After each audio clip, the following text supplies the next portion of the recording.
Thanksgiving Day, there are a number of volunteers all over the city who help serve meals to those in need. In the name of the Father and of the... But at Our Lady of Grace in Gravesend, the need hit close to home. It inspired me to start this. Jamie McFarland started the annual dinner 3 years ago when a friend and fellow parishioner ended up in a homeless shelter with her children. I realized then that there wasn't enough organizations out there helping those kind of people who find themselves in that situation where they never expected to be. Now we're going to do mass. The first year they served about 30 people.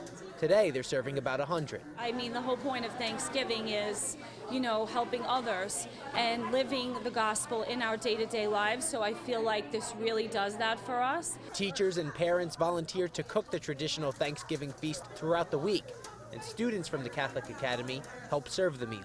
You're giving back to the community, which is amazing, and then you're hanging out with your family and you get to tell them about it. And this year, one of the coldest Thanksgivings ever recorded, volunteers weren't just handing out warm meals.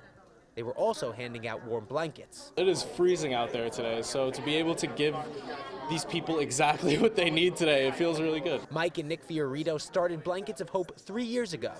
The first year, the brothers handed out 100 blankets to the homeless, each with a handwritten note. Last year, they handed out 1,000. This year, they're shooting for 10,000. In order to get that done, Nick and I can't do it alone, so we're partnering with schools all across the country, and Our Lady of Grace Catholic Academy is actually the very first one that we're partnering with today. For this batch, each of the handwritten notes came from a different student. Happy Thanksgiving, sir. Each one meant to remind the recipient that they're cared for throughout the year. I think the kids are actually better at having empathy and not having judgments in their minds than adults. They bring a certain innocence to each note that they write. I hope whoever gets the blanket feels happy, feels loved, feels like that they're part of something. And that is something to be thankful for.